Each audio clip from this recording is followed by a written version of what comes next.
We'd been waiting for this trip for what seemed like years. It had been 8 years since Steve and I visited the sanctuary together, and finally we'd get the chance to do it all again.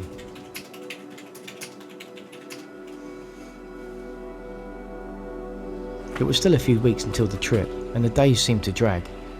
I went about life as usual, work, water the plants, sort the tackle, sniff the pop-ups. It would soon come around and we couldn't wait. I'd had my sea fishing head on for a while. Carp fishing had taken a back seat for almost a year, so the tackle needed a good refresh, a replenish, which is always an exciting time.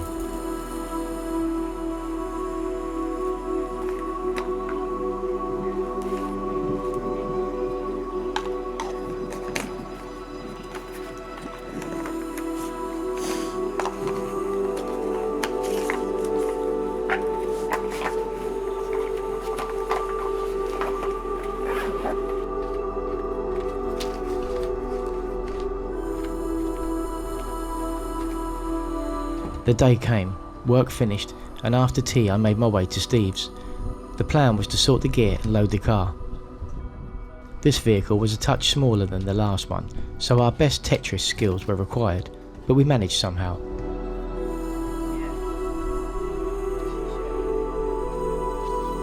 I stayed the night at Steve's, and early in the morning we set off towards Folkestone, via McDonald's for breakfast of course. Armed with Haribo and Capital Radio, we were off on an adventure, a boys' holiday, hopefully with some sunshine, a few fish and lots of laughs. We'd both been busy, so a good break was just what the doctor ordered. France, here we come.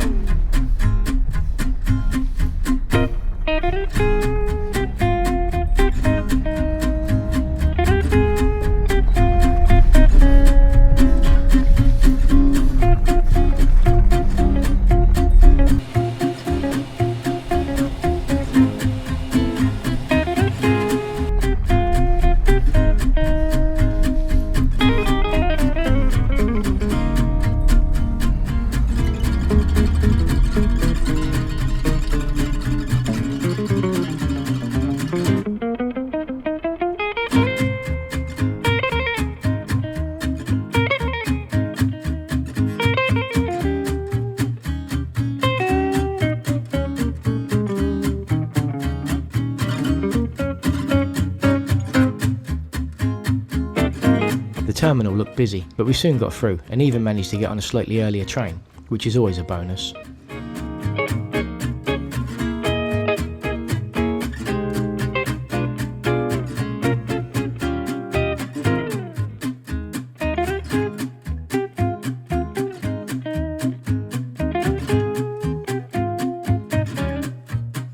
We boarded the shuttle and just over half an hour later we'd arrived in France.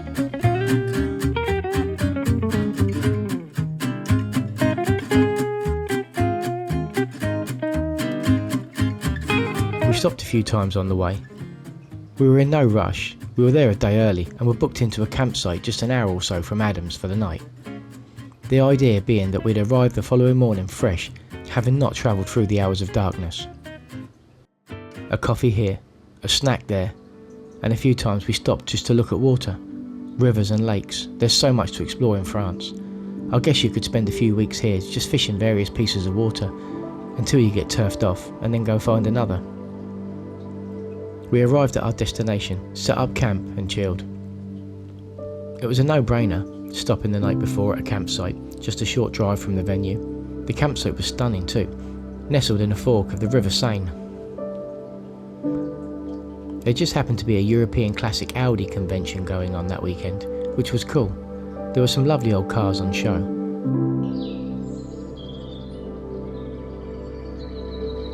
Saturday morning we woke and made our way towards the Fishery, via a pit stop for breakfast.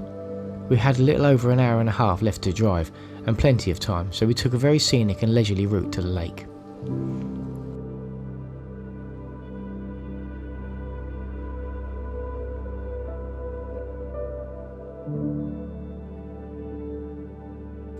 We arrived sometime before midday and were greeted as always with hugs and smiles aplenty.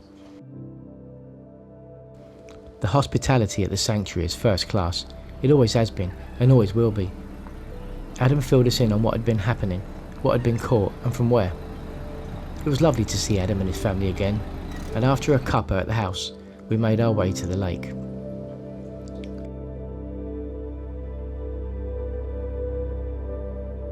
We opted for Peg 3 on the big lake, mostly because it was a roomy swim, plenty big enough for two of us, and with loads of water to go at, and recent form. I took the left hand side of the swim, and Steve the right.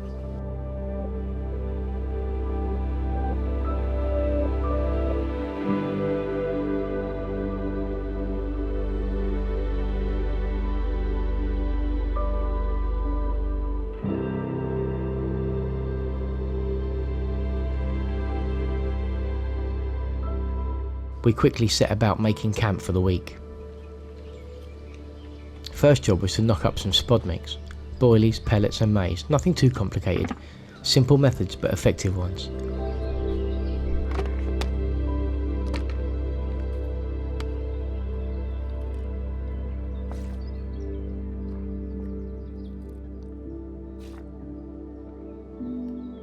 We did have access to the boat, but opted to start with a workout first, and it was time to get to work right now.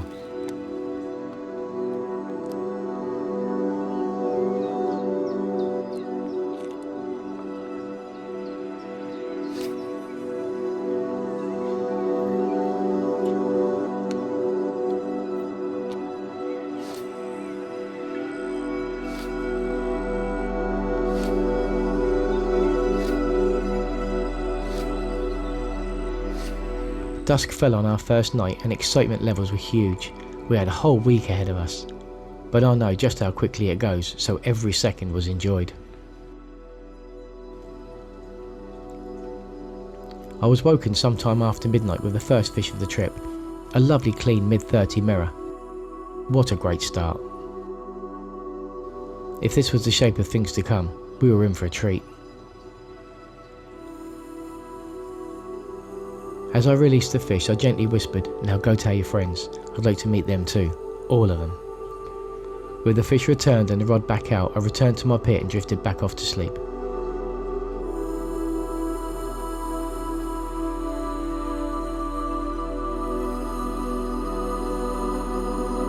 Sunday, 1st of June. My birthday. I woke early and after no more action decided to top up the swim with a fresh scattering of bait over the spots. I opened my birthday cards and made the first brew of the day.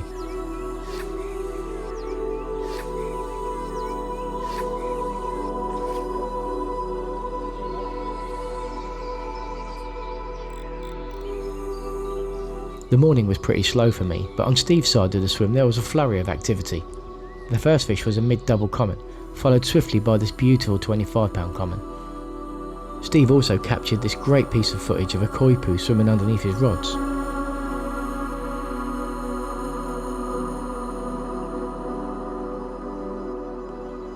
It felt quite surreal, such a long build up to the trip, so many dreams and thoughts, images in your mind, going over things, how you want the trip to pan out, checking catch reports weekly and up to the trip, weather reports and such like. But it's all just pointless build up really, no 2 weeks are ever the same, and no amount of preparation on your part will ever determine the outcome. It was time to kick back and enjoy what the sanctuary had to offer. It lives up to its name, you know. Yes, the fishing is first class, but the surrounding area is a haven for wildlife. Listening, watching, the senses are heightened when you're beside the water, treated to the sounds and smells you've been dreaming of all along. Cuckoos were rife, woodpeckers plentiful, night herons, buzzards, kingfishers. The list is endless. On the Saturday night when we arrived, we knocked up a simple chicken curry for dinner, with poppadoms and peshwari naans, my favourite. If we're going to do this, we're going to do it right. But this was Sunday, it was different, and it was my birthday, and that meant roast with all the trimmings. I love to cook, and offered to take charge of the kitchen during our stay. Home from home, you might say.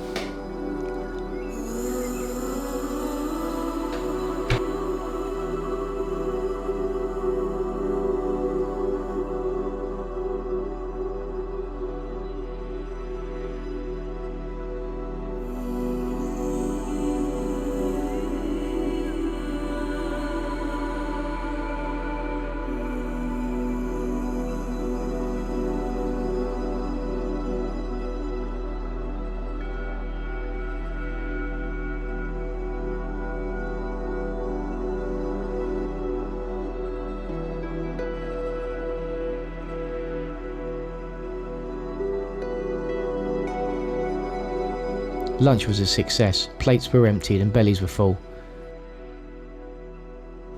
It would have been so easy to roll into bed and have a snooze for an hour or 6, but we had fish to catch. Back in the swim it was overcast but still warm, although a gentle breeze made things feel more comfortable. More bait was introduced and out went the rods for the evening session.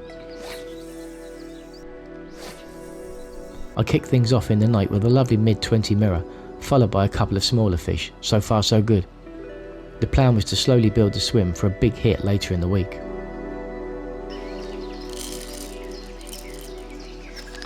Proper coffee, that's what it's all about. Since I've discovered grinding beans in the AeroPress, coffee has changed for the best. Just one in the morning, it sets the day off right.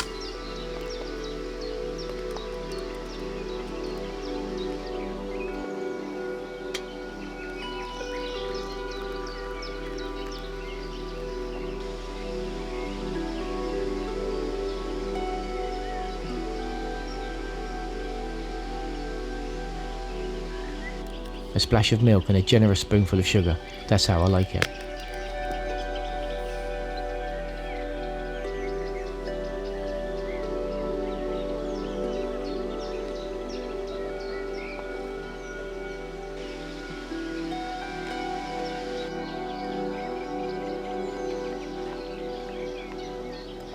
Rods freshened up, bait applied to the spots and some sausages in the pan.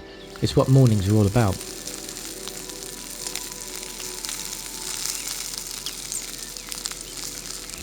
A friendly little juvenile moorhen visited the swim and continued to do so all week.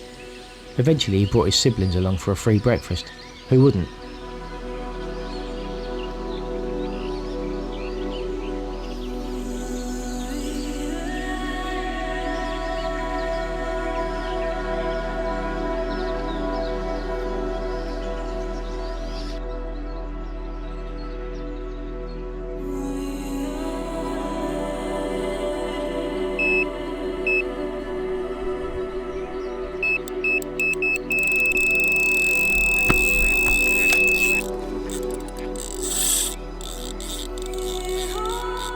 It was uncanny that every time Adam set foot in the swim, one of my rods would tear off, and it happened no less than 4 times throughout the week.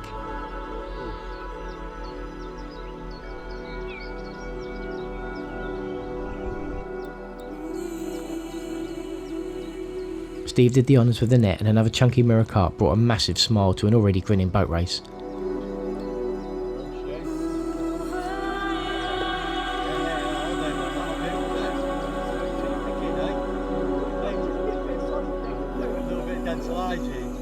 I jumped in the water with yet another mid-30 as Adam snapped away with the camera. His camera skills are superb.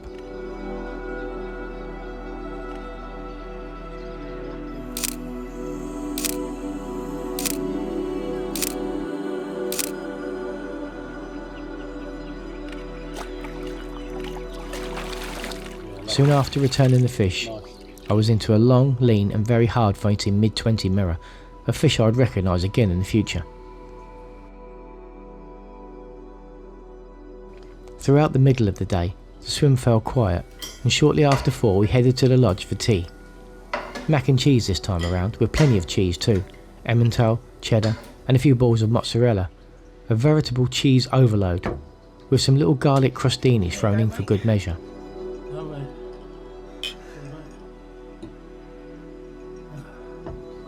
Steve and I aren't drinkers, so meals were usually washed down with ice cold lemonade and cola.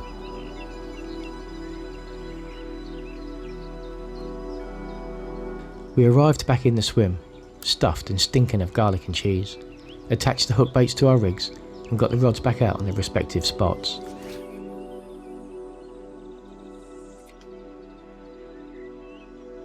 I was using little 2 and 3 bait stringers. I have done for a while now. I find they eliminate tangles and cast much better than the little mesh bags I used to use.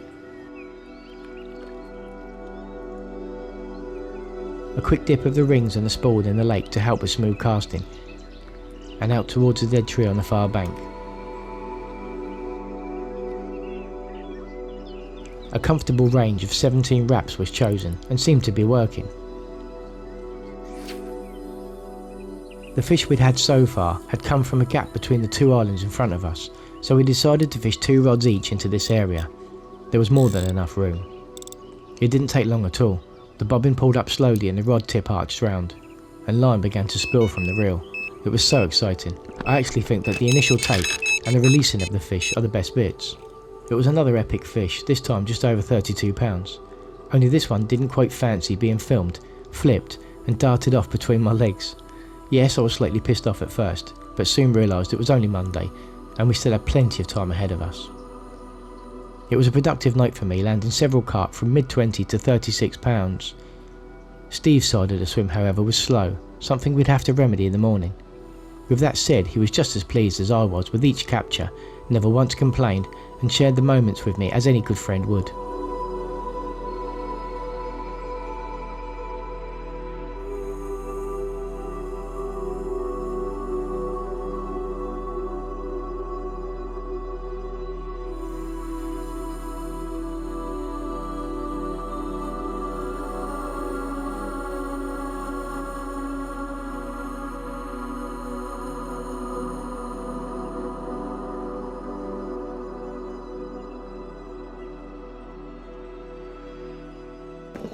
While the eggs boiled, Steve and I swapped sides, a switch for 24 hours, in the hope that we could get him in on the action. It was clear that the left-hand side of the swim was producing the goods, so the plan was to get Steve into a few, and for me to become ghillie and cameraman.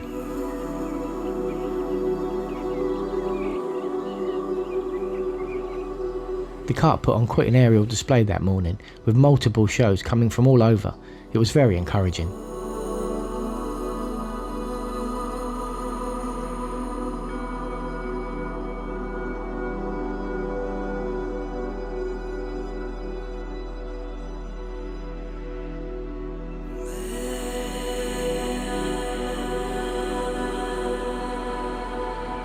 It rained a lot early that day. I sat in the bivvy entrance with the long lens poking out through the half-zipped doorway and managed to film a night heron in a nearby tree.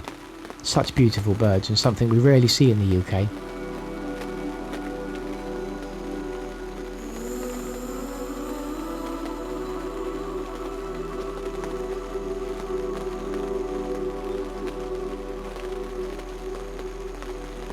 The day was quiet on the fish front. We headed to the lodge for dinner. Cottage pie with veg was on the menu for today.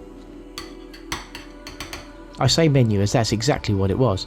I tend to eat very poorly on longer trips, so for this one I rustled up a menu before I left, with ingredients written down in the form of a shopping list. We had every meal planned out and it worked wonderfully. Some ingredients were brought from home and some were obtained from the local supermarket, but the gravy, we don't take chances with the gravy now, do we? There you go, much? Oh, not bad. Oh, blimey, done well. Done well. Cheers. Cheers, Stu.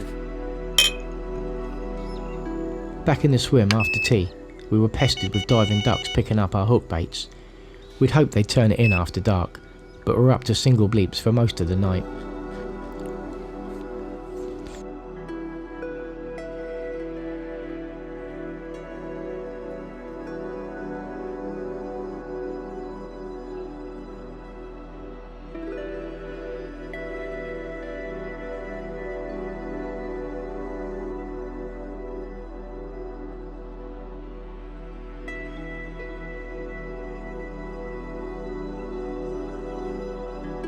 Between the false takes we did manage to land a couple, me with a low 30 mirror and Steve with a lovely mid 20. It was great to see him back amongst the fish and posing for the camera. On Thursday morning we treated ourselves to pain au chocolat dipped in sweet tea, followed by hard-boiled eggs. Once again the rods were freshened up and the spots topped up with bait. We decided to eliminate the maize from the mix to help deter the ducks from diving on us, and instead laid a bed of maize in a small channel to our left.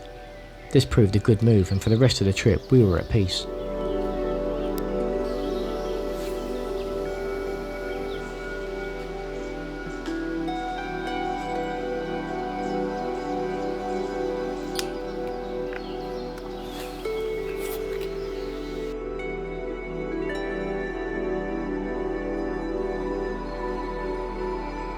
Just after lunchtime, Steve landed the biggest fish of the trip and a new PB. Well done, Steve. Well done on your new PB, mate. £38.11. What a fish. Look at the shoulders on that. Right, pop her back in there for a second, mate. Oh, no. Ready? Steady.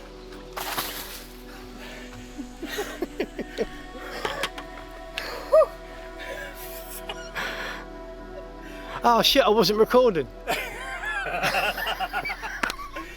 Oh my god! Oh, well done, mate. Quite refreshing. Well done, dude. Beautiful, eh? Right, let's get her back in the water, dude. It was a special moment, and of course we had to honour the old tradition of a cold bucket of water for a new PB. I opted to use simple rigs for the trip. Kicker, silicone on the bend, you know the drill. And with no fish dropped throughout the whole week, it was obviously the right decision. The only thing I had to do was freshen up the hooks part way through, as the points were beginning to go slightly dull. I had enough ingredients from Sunday's roast to make another one, so I did. You can't have too many roast dinners.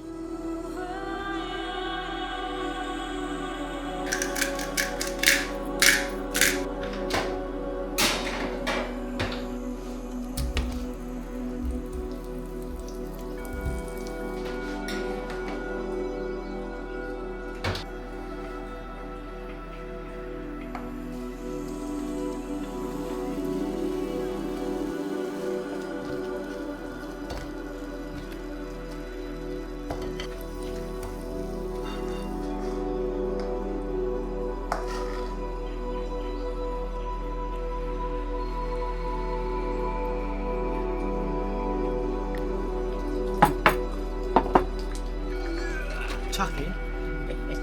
Cheers, mate. The little moorhen was back, feeding quite close to the bivvy at times, sometimes with his family, but mostly alone. He was a proper little character, and we struck up quite a friendship.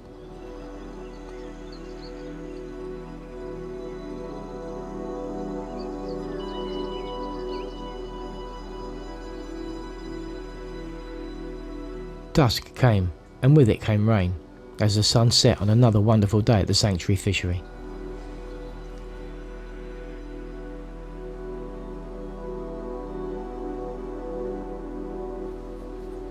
On Thursday morning I set my underwater camera to see what I could find. At first a bass swam past the lens, followed by a couple of rather inquisitive pumpkin seeds that wouldn't look out of place in an aquarium. On the fishing front, the morning passed fairly uneventfully, although I did manage this wonderful 36-pound mirror just before tea. Big carp after big carp, that's what we come to France for, along with good weather, great hospitality and wonderful company. This was shaping up to be a perfect week. Tea was simple and earlier than usual. Conditions looked good, so a chicken paella was rustled together and we returned to the swim to fish.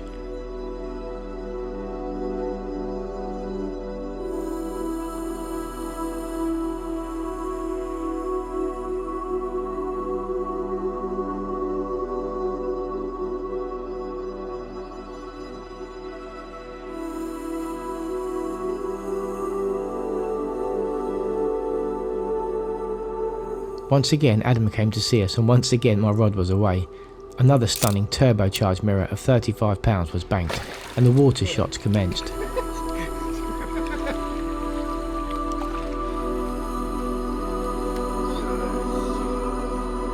I quickly followed this up with another amazing fish just over 34 pounds. Yet another dream maker, such an incredible fish. I felt truly blessed.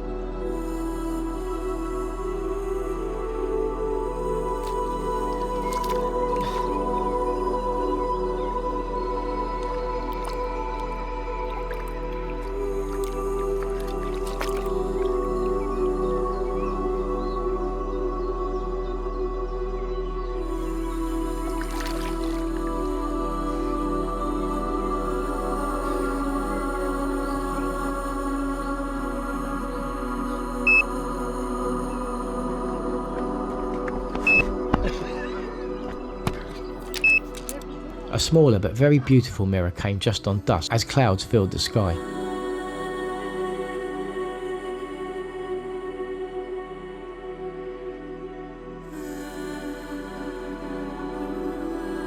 Thursday was almost over and leaving time was drawing ever closer.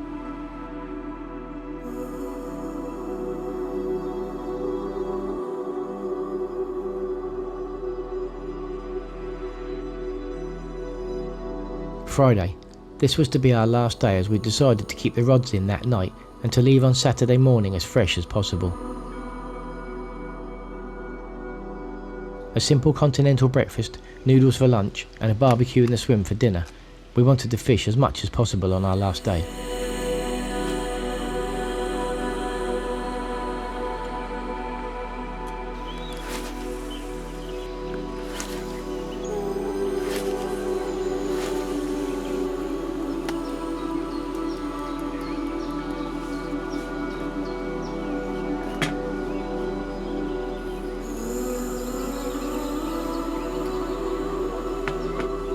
The swim was topped up with plenty of bait, house pellet, house maize, and a good helping of whole and crushed sticky krill boilies. They love the stuff. Get the bait in and the fish will come. It seemed to be the way. Soon after baiting, the fish would turn up. More fresh rigs were tied, stringers attached and blasted out to their spots. With a good night's rest ahead of us, it was time to put some serious graft in.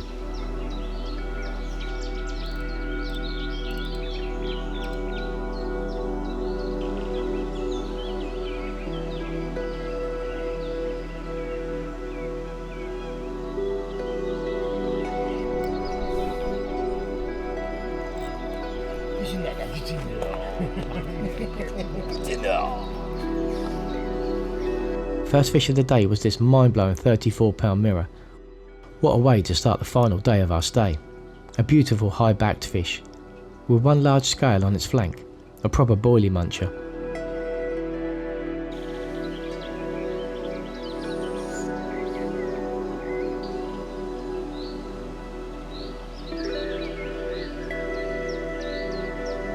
More fish showed along the far margin, making us hover over the rods. Which one would go next? It was a case of when, not if.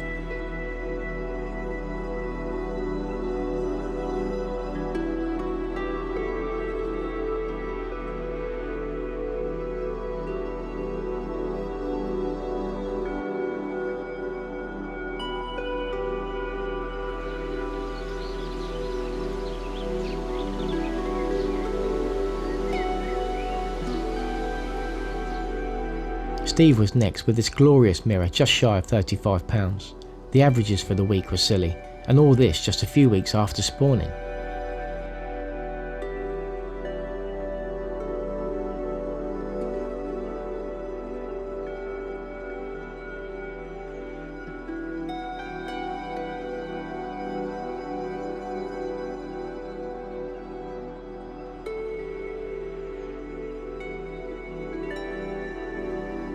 Although we were there to fish, a quick visit to the shop for some barbecue meat gives you a lovely little taste of France.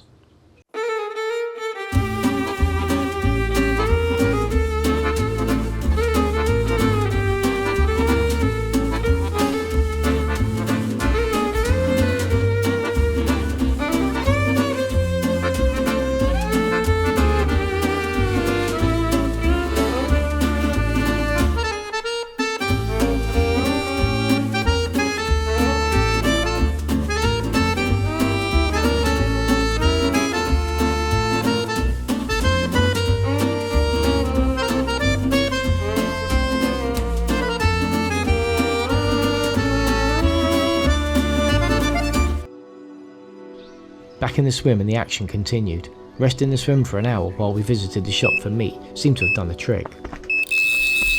It wasn't long until my middle rod was away and I was connected to another angry carp.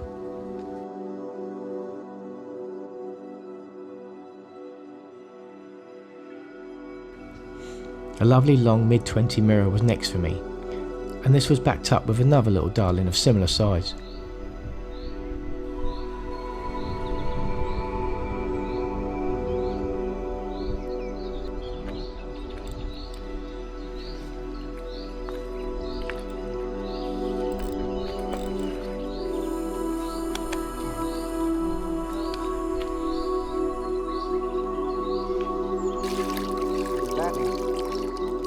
It's a pretty babby though. 2611. A stunning carp and certainly one for the future.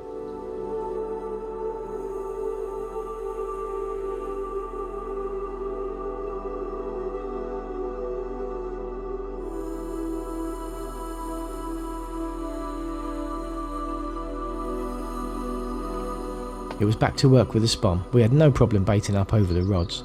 We saw it as ringing the dinner bell. We worked the swim in the hope that we could keep the boats coming, and after a couple of smaller fish, I was connected with something that felt slightly larger.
A delightful £33 mirror proved to be the last carp of what had been an awesome trip. First and foremost, two good friends had a blinding holiday, relaxed, laughed and ate well. Add to that 27 carp averaging £30 and you have the makings of a week to remember. I think if you set your targets realistically, you'll never return home disappointed. The hope was always to get Steve a new PB and for me to help him achieve it.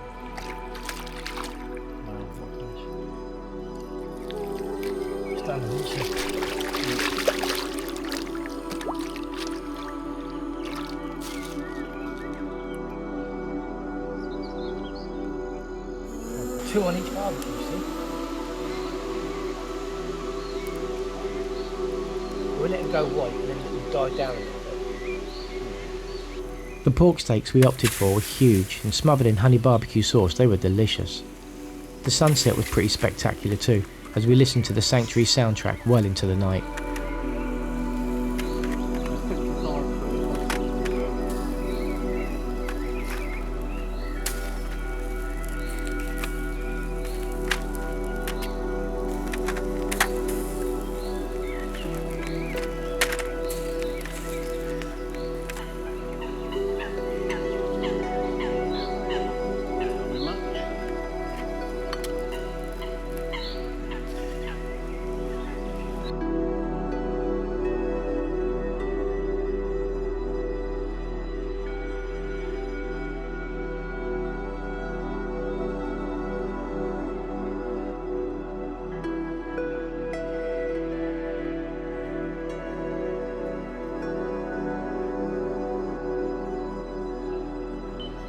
Saturday morning pack down time, and after saying our farewells and thank yous to Adam and his family, we hit the road for the final leg of the journey home. The drive back was a pleasant one, well as pleasant as it can be, with a realisation that you might be back doing it again next year, if you're lucky.